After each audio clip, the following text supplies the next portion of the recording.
Okay. Next example, we are going to discuss about that relative friction. Fourth question. If suppose force is applied on the upper block, this way, this block is of mass 20 and here it is of 10 kilogram. The force is applied. I am going to apply that 20 Newton का force on the upper block. So अभी this ये जो 10 newton का है उस पे मैंने 20 Newton का फोर्स अप्लाई किया this 10 किलोग्राम के ब्लॉक पे. So 10 किलोग्राम का block would be accelerated because of this applied force. But ये जो 20 है इस पे कोई फोर्स अप्लाई नहीं हो रहा है तो इसके पास एक ही फोर्स होगा फ्रिक्शनल फोर्स. So ये जो एक्सेलरेट होगा ये एक लिमिटिंग एक्सेलरेशन पे जा सकता है उससे ज्यादा नहीं जा सकता बिकॉज इस पे केवल फ्रिक्शनल फोर्स है. There is no other force acting on this and its suppose frictional coefficient is given 0.1. I have given the frictional coefficient between these two blocks. तो first calculate the frictional force. इन दोनों के बीच में जो frictional force आएगा. This is what 10 kilogram का block. This is 20 kilogram का block. 20 kilogram के ऊपर 10 किलोग्राम का block is moving in forward direction. It has tendency to move in forward direction. तो frictional force इस 20 को भी आगे ले जाना चाहिए because friction opposes relative motion. तो if 10 किलोग्राम का block is moving in forward direction, 20 has tendency to move forward because of friction. तो इस पे जो friction आएगा वो forward direction में आएगा. On the 10 kilogram, it would be acting in backward direction because on two blocks are slipping over each other. So frictional force is always in opposite direction. 20 kilogram पे friction आगे की तरफ है. Why it is in forward direction? Because friction चाहेगा कि दोनों साथ में रहें. तो 20 किलोग्राम का friction आगे ले जाना चाहेगा. तो on 20 किलोग्राम का block, frictional force is acting in forward direction. On this 10 kilogram का block, because 10 और 20 दोनों slip कर रहे हैं एक दूसरे पे, frictional force is in opposite direction. Now just calculate the frictional force which is acting on this. यहाँ पे frictional force जो लगेगा so इसका वेट कितना है 10g and what reaction it is going to gain n. तो यहाँ पे फ्रिक्शन क्या होगा mu n. Same frictional force will be acting on this. अब यहाँ पे जो फ्रिक्शन होगा for that friction you cannot take 20 kilogram का मास because that frictional force is developed because of the weight of the 10 kilogram के block से. वो जो जिस सरफेस पे फ्रिक्शन है वहाँ पे नॉर्मल रिएक्शन पे किसका वेट रिस्पांसिबल होगा 10 किलोग्राम का not because of 20 का वेट अर्थ पे एक्ट करेगा. इस यहाँ पे 20 का वेट एक्ट नहीं कर रहा है. So the normal reaction force where the frictional force is developed, normal reaction force at that point is what? Because of weight of this 10 kilogram का block. So don't get confused कि if you are finding the friction over 20 Newton 20 kilogram का block, तो उसके लिए 20 kilogram का weight is not responsible because we are calculating the friction at this surface. यहाँ पे हम friction calculate कर रहे हैं. So at this surface, which normal reaction force is generated या developed because of the weight of this 10 kilogram का block.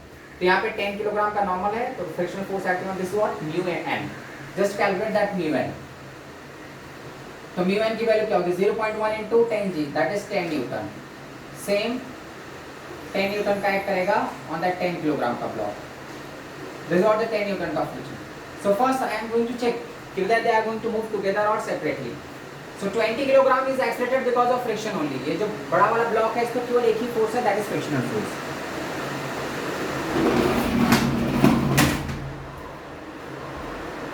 So this 20 kilogram का block is accelerated because of friction only. इसके पास there is no other force which is responsible for acceleration of this block. तो ये तो just friction की वजह से जा रहा है.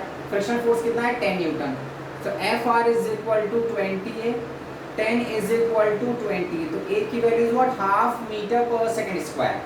That is the maximum possible acceleration of this 20 kilogram का block. 20 किलोग्राम maximum कितने पे जा सकता है हाफ पे, उससे ज़्यादा नहीं जा सकता. So that is the maximum acceleration gained by this 20 kilogram का block. अब सेम एक्सेलरेशन मैं इसको देख के चेक करूंगा कि what is the limiting force required. यहाँ पे F limiting force first I am going to check because first you have to decide कि दे आर मूविंग सेपरेटली और they are moving together. So first I have to calculate that limiting applied force so that it can move with half के acceleration से. अगर ये half से ज्यादा हो रहा है तब ये दोनों सेपरेट हो जाएंगे. तो इसका भी मैंने एक्सेलरेशन कितना लिया है half. Acceleration of this block is what just half meter per second square. I am going to take तो F minus 10 is equal to 10 into half. So what we are going to get 20 Newton. That 20 Newton is the limiting force. मतलब इस block पे अपर block पे अगर 20 Newton का force act करता है so upper block is going to accelerate by what half meter per second square. अब जरा देखो यहाँ पे चेक करो the given force is greater than the limiting force. जो limiting है वो 20 नहीं given force is equal to limiting force. हाँ here the force which is given here that is equal to limiting frictional force. It means given force is equal to limiting force so they are going to move together. जो F applied है is equal to F limiting force. It means together motion. वो दोनों साथ में move करेंगे. तो if they are going to move together अब हम उसको सॉल्व कर लेंगे. दोनों का एक कॉमन एक्सेलरेशन ले लो और उसको सॉल्व कर लो. तो फर्स्ट जो हमने किया वहां पे हमने सॉल्व नहीं किया, वहां पे हम जस्ट चेक कर रहे थे कि whether they are moving separately or they are moving together. ये हमारा 10 किलोग्राम का ब्लॉक है. This block is of what? 20. Here applied force is 20 Newton. Its frictional coefficient is mu. अब दोनों का मैं ब्लॉक सेपरेटली बना रहा हूँ. This is 20 kilogram. This is 10 kilogram. Frictional force acting on this is what? F. इसमें वही same friction आएगा F. They are going to move with the same acceleration because we have decided कि applied force is equal to limiting frictional force. So ये common acceleration से जाएंगे. Common. So they are going to move with the common acceleration. अब इसका भी acceleration ये लो and acceleration of this block because they are moving together ना, तो दोनों का acceleration same रहेगा and whatever force is given just apply that force here 20 Newton. अब calculate कर लो. This block is accelerated because of F. So F is equal to 20. Here 20 minus F is equal to 10. Just calculate this. So 20 minus 20 is equal to 10A.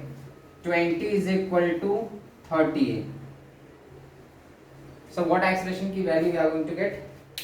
F limiting minus 10 is equal to 10 into half. अरे यहाँ पे I made the mistake here only. because यहाँ पे मैंने mistake कर दिया था. This F minus 10 is equal to 10 into half ना, so that we are going to get 15 Newton because यहाँ पे 5 आएगा. 15 Newton. Clear? So here limiting force what we are getting? Just 15 Newton, which is less than the applied force. Applied force 20 Newton का है, but limiting force we are getting just 15 Newton. मतलब 15 Newton तक दोनों साथ में रहेंगे. But applied force is greater than limiting force. It means they are going to move. Applied force is greater than limiting force, so they will be moving with separate. Clear? यहाँ पे मेरा calculation mistake हो गया था. मैंने 20 calculate किया, but it is just 5 and 5 plus 10 is what? 15 Newton. So 15 Newton is the limiting applied force for together motion. 15 Newton तक दोनों साथ में जाएंगे, लेकिन ये जो applied force है that is beyond that limiting force. तो वो 20 Newton. It means applied force is greater than limiting force. So they are going to move separately. तो दोनों का different acceleration लो. तो they are going to move different acceleration.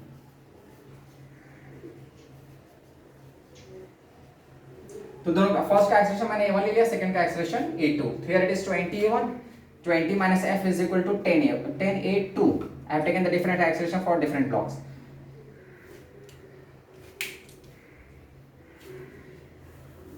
Okay.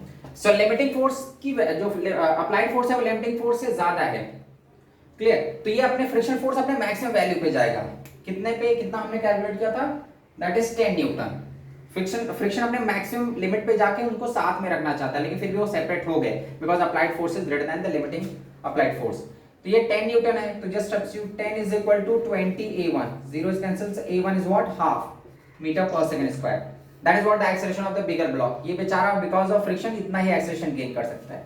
अब इसमें हम देखते हैं 20 minus f is what? 10 is equal to 10 a2. अब 20 minus 10 is equal to 10 a2 या a2 की value what we are going to get? 1 meter per second square. तो first block is accelerated by half meter per second square and second block is accelerated by 1 meter per second square. They are moving with different acceleration. तो ये separate हो चुके हैं. They are not moving together because जो applied force था, हमने जो limiting force calculate किया था, जब तक साथ में रहेंगे that we were getting 15 Newton. But here applied force is what? 20 Newton, which is beyond that limiting force for together motion. तो इसलिए ये दोनों separate हो गए. Clear? So whenever a question is given, first you have to check whether they are moving together or they are moving separately. If they are moving together, you have to take common acceleration, and if they are moving separately, you have to take different acceleration. तो ये part हमारा solve करने का नहीं, ये part हम just check कर रहे थे whether they are moving separately or together. उस पार्ट में हमने सॉल्व किया. यहाँ से हमको मालूम चल जाता है so that we can take same acceleration या different acceleration. Now in this अभी तक जो हम लोगों ने क्वेश्चन सॉल्व किया था, हमने बॉटम सरफेस को वो स्मूथ लिया था. Next I am going to take this bottom surface as rough surface. यहाँ पे अगर मैं इस बॉटम उस सरफेस को भी रफ लेता हूँ. अभी तक हम लोगों ने जो क्वेश्चंस किया उसमें एक ही सरफेस जो दोनों के बीच में कॉमन सरफेस होता था वही मैंने रफ लिया था. Next I am going to take even that bottom उस surface as a rough surface. Fifth question, if suppose there is a block of mass 20 kilogram, there is a block of mass 10 kilogram. Here frictional coefficient is 0.2 and here frictional coefficient is 0.3. This mu1 and mu2, both the surfaces are rough. ये भी rough है, ये भी rough है. Both the surfaces are rough. The friction coefficient between the block is 0.2 and friction coefficient between this block and earth is 0.3. And here 100 Newton का force is applied on the lower block. So what acceleration they are going to gain? Whether they are going to move separately or they are going to move together. तो first check करो. अब यहाँ पे दो frictional force आएंगे. तो मैं दोनों का पहले चेक करता हूँ whether they are going to move separately or together. This is the 10 kilogram का block and here is 20 kilogram का block. Over that 10 kilogram का block only one friction force is acting. The friction force between these two surfaces and it will be acting in forward direction. That F1. इस 20 kilogram पे दो frictional force लगेंगे, एक ऊपर लगेगा एक नीचे. ऊपर लगेगा because of the roughness between these two block and lower because of the roughness of the earth surface. अब it has tendency to move forward. यहाँ पे हमारा फॉरवर्ड डायरेक्शन में लिमिटिंग फोर्स मैं ले रहा हूँ, तो इस पे ऊपर वाला जो फ्रिक्शन लगेगा बिटवीन द ब्लॉक, बिकॉज इस ब्लॉक पे फॉरवर्ड है तो इस ब्लॉक पे backward. Whenever two blocks are slipping over each other frictional force acts in opposite direction. तो on this upper block if frictional force is acting in forward, तो lower block पे किधर लगेगा? Backward. On the earth surface, because it is moving over the earth surface, तो इस पे भी friction एक दूसरा लगेगा F2. Just calculate F1 and F2. F1 के लिए यहाँ पे जो फ्रिक्शन होगा, for that normal action of this 10 kilogram का is responsible. उसका जो 10 किलोग्राम ब्लॉक का weight है, that is the normal action force for F1 for the friction between these two layers. तो mu1 into 10g. So what we are going to get? mu1 is 0.2 into 10g. So that is 20 Newton. Calculate F2. Frictional force at the bottom of surface. यहाँ पे जो frictional force लगेगा, so your frictional coefficient is what? 0.3 and its weight, the total weight is going to act at the earth surface. Earth surface पे पूरा 30 kilogram का weight लगेगा. So it is 0.3 and normal is what? 30g. So that is we are going to get 90 newton. F2 is 90 Newton. तो frictional force acting between these two surfaces 20 newton and frictional force acting between this 20 and earth is what? 90 Newton. अब check करो कि what they are going to move together or separately. First मैं first block का देखता हूँ. First block पे 10 है, इस पे फ्रिक्शनल फोर्स कितना लग सकता है? केवल 20 न्यूटन. यहाँ पे कितना लग रहा है? ये 20 बैकवर्ड है and there is another force of 90 Newton and this is what limiting force. First I'm going to check कि what acceleration is gained by this 10 kilogram का block. So because of the friction, what acceleration it can gain? F is equal to ma. तो 20 is equal to 10a. तो a is equal to 2 meter per second square. Because of the friction force, upper block can gain an acceleration of 2 meter per second square. Same acceleration मैं इसको दे रहा हूँ, इस lower block को. तो and I am going to calculate this F limiting force.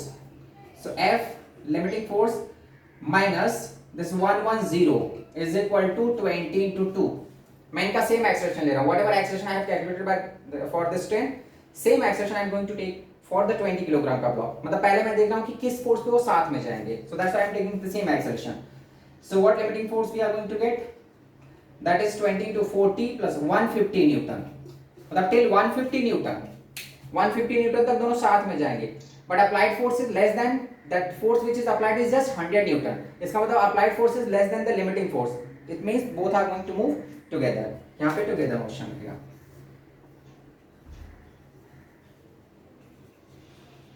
Because that applied force है जो है वो 100 ही है. ये तो 150 तक साथ में रह सकते हैं, लेकिन ये कितना है? Just 100 newton. It means they are going to move together. तो ये साथ में रहेंगे तो इनका एक कॉमन एक्सेलरेशन निकाल लो.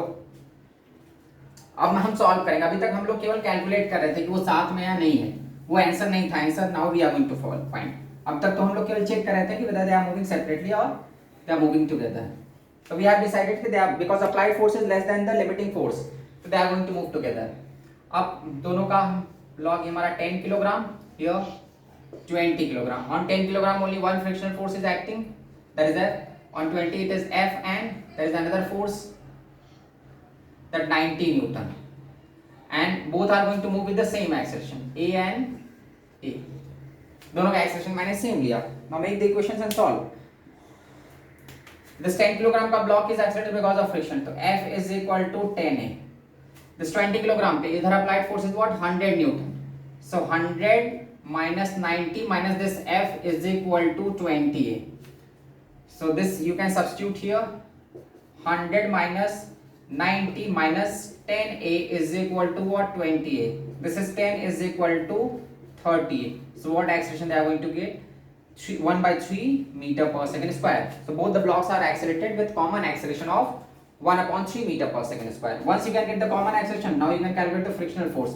अब जो दोनों ब्लॉक के बीच का फ्रिक्शनल फोर्स था वो सेल्फ एडजस्टेबल में चेंज हो गया है, वो कम हो गया है, बिकॉज अब मैक्सिमम फ्रिक्शनल फोर्स हम इसको कैलकुलेट करते थे तो वो 20 आता था, बट अभी 20 की जरूरत नहीं, बिकॉज लोअर ब्लॉक उतना फास्ट जा ही नहीं रहा है. लो ब्लॉक जब अपने मैक्सिमम एक्सेलरेशन पे जाएगा, सेपरेट होने को ट्राई करेगा तो अपर ब्लॉक पे जो फ्रिक्शनल फोर्स है वो अपने लिमिट पे चला जाए, लेकिन यहाँ पे क्या लोअर ब्लॉक ज्यादा फास्ट जा ही नहीं रहा है, तो इसलिए फ्रिक्शनल फोर्स कम हो गया है.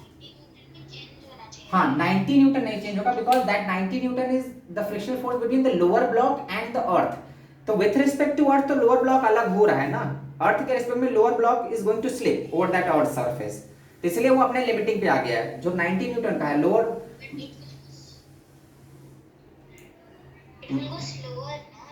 No no no, if two blocks are moving, अगर स्लिपिंग हो रही है ना, स्लिपिंग हो रही है तो लिमिटिंग फ्रिक्शन हो जाता है, मैक्सिमम तक जाता है. स्लिपिंग नहीं हो रहा है तो फ्रिक्शनल फोर्स रिड्यूस हो जाता है. तो विथ रिस्पेक्ट टू अर्थ तो दिस ब्लॉक 20 किलोग्राम का block is going to slip ना, विथ रिस्पेक्ट टू अर्थ तो वो स्लिप हो ही रहा है. तो अर्थ अपने मैक्सिमम फ्रिक्शन पे गया, 90 न्यूटन अचीव कर लिया, because that block is going to slip over that earth. लेकिन जो दोनों ब्लॉक्स हैं, दोनों ब्लॉक्स के बीच में स्लिपिंग नहीं हो रही है, so the frictional force between the blocks is reduced, but frictional force between block and earth is at its maximum value, because there is a slipping, there is a relative motion between block 20 kilogram का block and earth, इसलिए ये अपने maximum पे गया है. Clear, अर्थ का जो friction है वो मैक्सिमम पे गया, बिकॉज वो ब्लॉक को रोक नहीं पाया ना, ब्लॉक को ट्राई किया रोकने का, अपने मैक्सिमम पे जाके ब्लॉक को ट्राई किया, फिर भी 20 किलोग्राम का ब्लॉक आगे चला ही गया.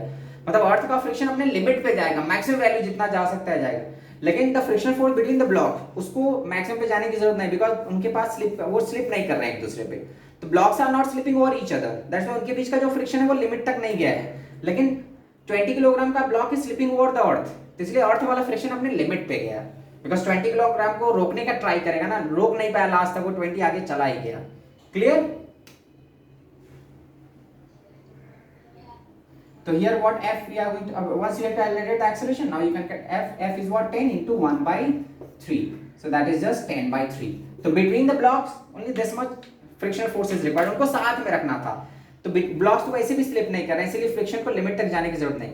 लेकिन जो अर्थ के रिस्पेक्ट में तो स्लिपिंग हो रही है ना, अर्थ के रिस्पेक्ट में तो 20 किलोग्राम का ब्लॉक स्लिप हो रहा है, तो अर्थ ने मैक्सिमम फ्रिक्शन प्रोवाइड किया, फिर भी रोक नहीं पाया ब्लॉक को. तो अर्थ के केस में, अर्थ का जो हम सरफेस का फ्रिक्शन ले रहे हैं वो पूरा ले रहे हैं 90, बिकॉज वो लिमिट तक जाके रोकने का ट्राई किया, फिर भी रुका नहीं block.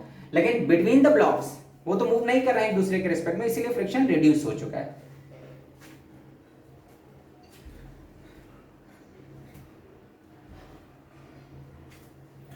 Clear.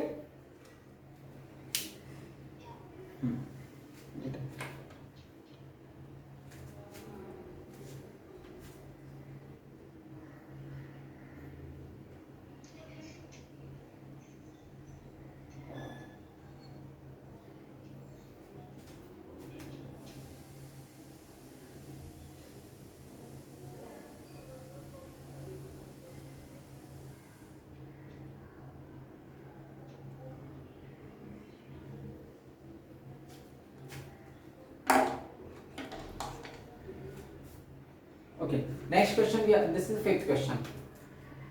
Next question, similar, if the earth surface is rough and I am going to apply the force. अगर सपोज मैंने दोनों ब्लॉक्स पे फोर्स लगाया है, there are two forces which are acting on the blocks. अभी तो हम एक ही ब्लॉक पे फोर्स करते थे.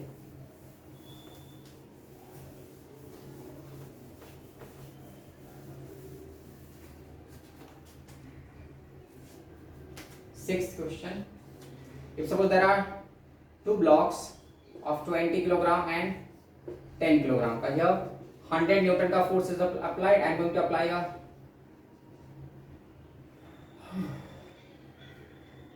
force of 20 Newton over upper block, and here frictional coefficient is 0.2. That is the frictional coefficient is given. Now you have to check whether they are going to move separately, they are going to move together. ये smooth surface है, that bottommost surface is smooth. First I am going to check, calculate the frictional force here. यहाँ पे frictional force कितना होगा between these two, sir? Maximum frictional force, that is 0.2 into 20 g, weight of this block. Sorry, 10 g. 0.2 into 10 g. So what we are going to get, 20 Newton का. 20 Newton का frictional force is developed here.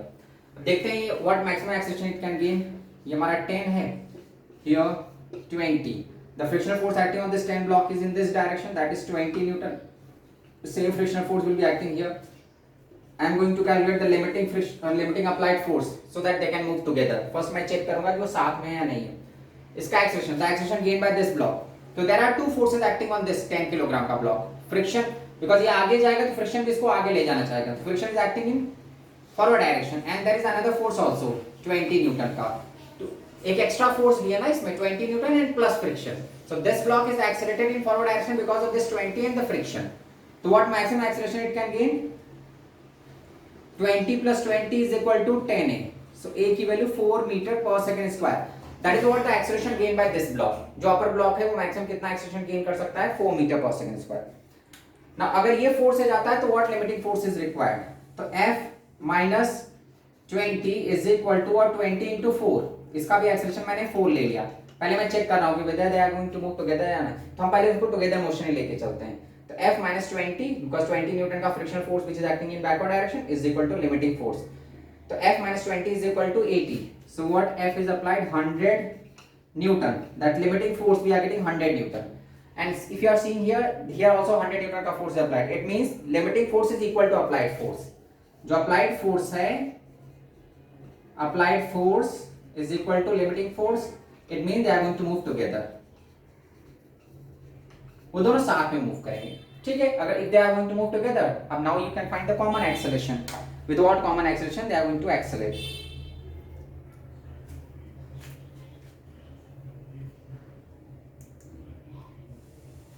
Okay, so here these are the two blocks. 10, 20 here applied forces 20 Newton. Here applied forces 100 Newton. And they are going to move together with the same acceleration. Common acceleration से जा रहे हैं. So I have to calculate that common acceleration. Common. So they are going to move with the same acceleration. अब just calculate कि दोनों का free body diagram बनाओ. Separate diagram. This block is of mass 10. This block is of mass 20. What the forces are applied here? 20 Newton and the frictional force F. अब because they are moving with common acceleration तो मैं friction reduce भी हो सकता है. Because common acceleration में friction limit तक जा भी सकता है नहीं भी सकता है. इसलिए मैंने F लिया है. Later we can calculate that F. If separate motion है तो friction अपने लिमिट तक जाएगा. लेकिन common motion में common acceleration में क्या होता है कि वो friction reduce हो जाता है कभी-कभी. ठीक है. So these are the two forces. Here on this 20 kilogram का block 100 Newton is acting forward and only that 20 Newton का acting backward direction. Sorry, that frictional force between these two. यहाँ पे फ्रिक्शन 10 किलोग्राम पे friction forward लगेगा, 20 kilogram पे friction backward. 10 kilogram को friction चाहेगा आगे जाए, साथ में रहे दोनों. फिर 20 को चाहेगा पीछे, बिकॉज फ्रिक्शन चाहता है वो दोनों साथ में रहे, अलग ना हो. Now calculate the acceleration. Same acceleration पे हैं तो दोनों ब्लॉक के लिए एक्सेलरेशन सेम ले रहा हूं मैं. The acceleration of this block is a and acceleration of that we have already decided कि they are going to move together. अब इसके लिए हमारा क्या हो जाएगा 20 plus f is equal to 10a. Here what we can write 100 minus f is equal to 20. If you are adding these two equations, this is the first equation, this is the second. Second if you are adding first 20 plus f is equal to 10a. If you are adding these two equations, f is cancelled. 120 is equal to 30. A is equal to what? 4 meter per second square. That is what acceleration of both the blocks. Whatever acceleration I have calculated, ये दोनों का acceleration है because both are moving with the same acceleration. You can substitute this a to get f. So 20 plus f is equal to 10 into 4. Yeah, f is equal to 20 Newton. So frictional force between two blocks. Well, more मतलब दोनों ही blocks पे मैंने force लिया इस case में. Lower block पे 100 Newton लग रहा है, upper block पे 20 Newton. So number of force, sometimes number of forces may be given. So we can calculate. You just have to check first whether they are moving together or they are moving separately.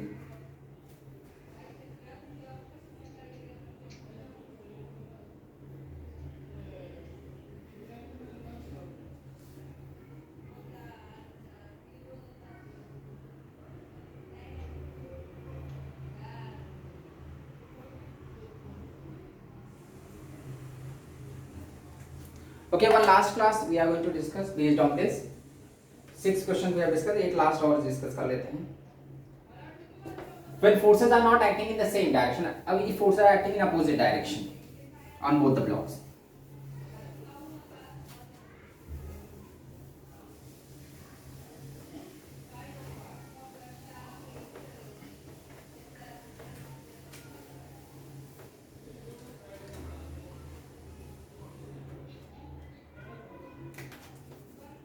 Seventh question. Again, there are two blocks. One block is of mass 20 kilogram. Other block is of mass 10 kilogram. Here frictional coefficient is 0.1. Here frictional coefficient is 0.1 only. I am going to take. दोनों के लिए मैंने 0.1 लिया है. Both the surfaces are rough. ये भी rough है, ये भी rough है. The forces are applied here. 200 Newton का force applied, and there is a backward force applied on this, that is of 20 Newton. Clear? So यहाँ पे मैंने दोनों पे, एक यहाँ पे backward force है, इस पे forward force है, and the friction coefficient given here is what? 0.1. Frictional force given here is 0.2. इस पे इसका भी मास मैं 20 लेता हूँ, and applied force is just 10. I've taken the both, और इसको थोड़ा बड़ा ले लो, heavy. Just see, I'm changing the masses. ये 40 किलोग्राम का है, ये 20 किलोग्राम का. The upper block is of mass 40 kilogram, lower block is of mass 20 kilogram. Here frictional coefficient is 0.1. Here also frictional coefficient is 0.1. Both the surfaces are rough. The force applied on the that lower block is 200 Newton, and force applied on the upper block is 10 Newton, which is acting in backward direction. So पहले first you have to check कि whether they are going to move together or separately. तो 40 पे देख, तो ये block आगे भागेगा. This 20 kilogram का block has tendency to move forward, तो इसको भी फ्रिक्शन आगे ले जाना चाहिए. मतलब इस अपर ब्लॉक में friction is acting in forward direction. अब यहाँ पे हम सोच सकते हैं कि ये जो 10 है 10 न्यूटन का, तो बैकवर्ड लग रहा है, तो फ्रिक्शन इसको अपोज करेगा या इस ब्लॉक के रिलेटिव मोशन को. तो friction opposes the relative motion. ये 20 किलोग्राम में आगे भाग रहा है, 20 किलोग्राम का block is moving in forward direction, तो फ्रिक्शन चाहेगा ये दोनों साथ में रहे. तो ये यहाँ पे इस ब्लॉक पे, अपर ब्लॉक पे फ्रिक्शन फोर्स किधर लगेगा? फॉरवर्ड डायरेक्शन, जिससे वो 20 के साथ रहे. तो friction force will be acting on this, that is 0.1 into 40g, और there is another force of 10 newton for the 20 kilogram का ब्लॉक.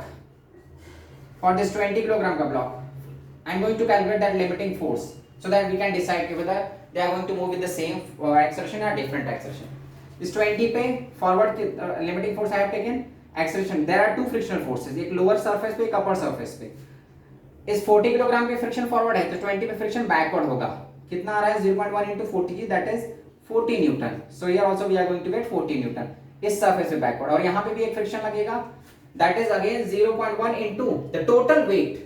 दोनों ब्लॉक का टोटल वेट यहाँ पे एक्ट करेगा. So total normalization force at this surface was 20 plus 40g, that is 60g. तो what force we are going to get? 60 Newton. So two forces are acting in backward direction, 40 newton and 60 newton. अब पहले first का देखो, इसका maximum acceleration, what acceleration upper block can gain. तो upper block पे friction 40 है, 40 minus 10 is equal to 40, that is equal to 3/4 meter per second square. that is the maximum acceleration gained by this block. ये बेचारा 3/4 से ज्यादा नहीं जा सकता, तो इसको भी हम 3/4 दे के ही देखते हैं कि इस पे कितना फोर्स चाहिए. इसका भी एक्सेलरेशन मैंने कितना ले लिया? 3/4, बिकॉज हम पहले चेक कर रहे हैं कि whether they are going to move together या separately. तो मैंने इसको भी 3/4 दे दिया. Just calculate this force. F minus 40 minus 60 is equal to 20 into 3/4. So F is equal to 15 plus 80. 95 Newton का force is required. The limiting force is what? 95 Newton. 95 Newton तक साथ में रहेंगे दोनों. 95 के ज्यादा होगा तो अलग हो जाएंगे. यहाँ पे देख फोर्स दिया कितना है? 20 Newton. That given force is beyond limiting force which we have calculated. इनका साथ कब तक है? 95 न्यूटन तक. जब मैंने इनको सेम एक्सेलरेशन दे दिया तो देख रहे हैं इनका साथ 95 न्यूटन तक है, लेकिन applied force is greater than the जो लिमिटिंग फोर्स है, इसका मतलब वो साथ में नहीं रहेंगे. Applied force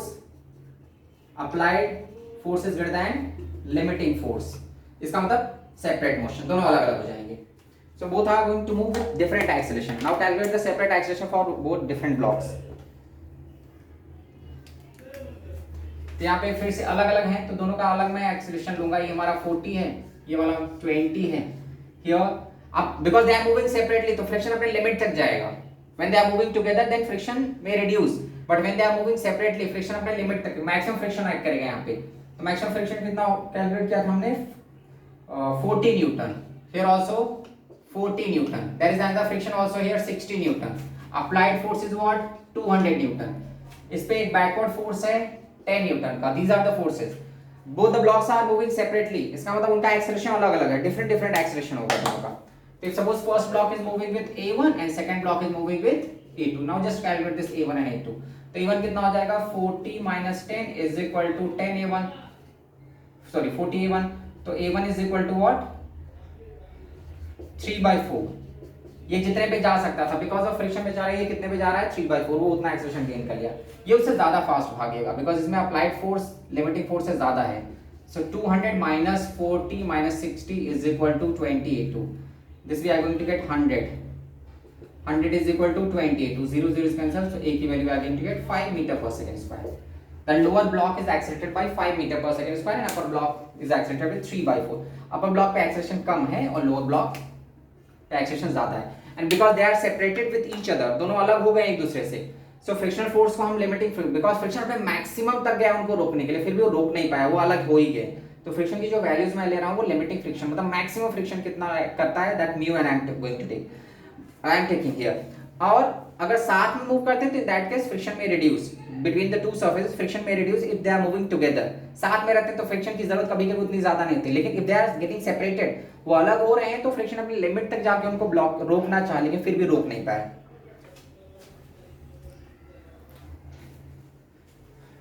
Clear? So whenever a block is moving over other block, first you have to check कि whether they are moving together or not, जिस पे केवल frictional force है, the block which is accelerated because of friction only, पहले उसका acceleration check करो and उसी same acceleration को दूसरे ब्लॉक को हम देंगे और हम limiting force चेक करेंगे। अगर limiting force की वैल्यू applied force से कम है, it means they are going to move together. If limiting force is equal to applied force, then also they are going to move together. But if limiting force is less than applied force, तो उस case में क्या होगा कि वो अलग हो जाते हैं। When they are separated, you have to take different acceleration. और अगर वो सेपरेट होते हैं तो उस टाइम पे फ्रिक्शनल फोर्स अपने लिमिट पे होता है, मैक्सिमम फ्रिक्शनल फोर्स डेवलप होता है टू अपोज रिलेटिव मोशन, फिर भी वो अपोज कर नहीं पाता।